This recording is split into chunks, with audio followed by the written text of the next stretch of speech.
जंगल के किनारे एक छोटी सी झोपड़ी थी जहाँ एक यतीम लड़का रहता था। दिन को वो मदरसे में कुरान पढ़ता और रात होते ही दुनिया से अलग होकर अल्लाह की इबादत में खो जाता। उसकी जिंदगी सादा थी मगर दिल ईमान की रोशनी से भरा हुआ था। एक दिन इसी जंगल में बादशाह की लौडली बेटी अपने साथियों के साथ शिकार के लिए आई। हंसते खेलते वो सब आगे बढ़ते गए मगर शिकार के जोश में शहजादी अपने काफिले से जुदा हो गई। पहले तो उसे लगा कि सब करीब ही होंगे मगर जब आवाजें देना भी बेकार हो गया तो उसके दिल में खौफ उतरने लगा। सारा दिन वो जंगल में भटकती रही। सूरज ढलने लगा, अंधेरा बढ़ने लगा और दरिंदों की आवाजें फजा में गूंजने लगी। इसी घबराहट में चलते चलते वो एक झोपड़ी के करीब जा पहुंची। दरवाजे तक आई मगर कदम रुक गए। दिल में ख्याल आया पता नहीं अंदर कौन हो, अगर कोई खतरनाक आदमी हुआ तो। मगर अगले ही लम्हे जंगली जानवरों की खौफनाक आवाजें सुनकर उसने हिम्मत की और दरवाजा खटखटाया। दरवाजा खुला तो सामने एक सादा सा नौजवान खड़ा था। चेहरे पर नूर, आंखों में हया। शहजादी ने घबराई हुई आवाज में कहा, मैं रास्ता भटक गई हूँ, मुझे एक रात के लिए पनाह दे दे। लड़के ने फौरन इजाजत दे दी मगर उसे अंदाजा था कि ये रात उसके लिए एक बड़ी आजमाइश बनने वाली है। छोटा सा घर, एक ही कमरा और दोनों जवान। रात गहरी होती गई और शैतान वसवसे डालने लगा। ऐसा मौका बार बार नहीं मिलता। लड़के ने फौरन कुरान की तिलावत शुरू कर दी मगर जब वसवसे बढ़ने लगे तो उसने एक अजीब काम किया। उसने आग जलाई और अपनी उंगली उसमें डाल दी। जैसे ही तकलीफ बढ़ती वो खुद से कहता, जब ये मामूली आग बर्दाश्त नहीं हो रही तो जहन्नम की आग कैसे सहूंगा। और यूं वो बार बार अपनी उंगली जलाता, खुद को गुनाह से बचाता रहा। पूरी रात इसी कश्मकश में गुजर गई मगर उसने अपने नफ्स पर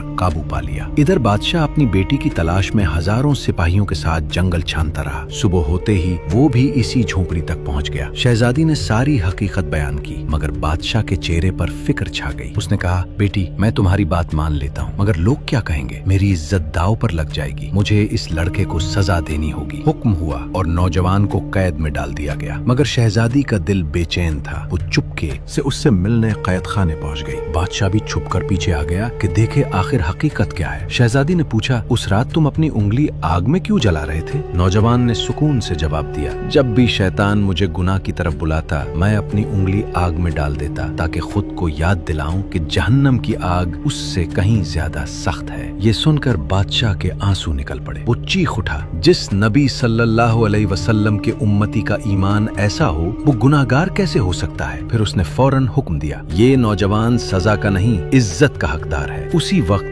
उसके लिए ताज लाया गया, उसे पहनाया गया और अपनी बेटी का निकाह भी उसके साथ कर दिया। यूं एक यतीम जो रातों को अल्लाह के सामने झुकता था, अल्लाह ने उसे इज्जत, मोहब्बत और बादशाह सब कुछ अता कर दिया।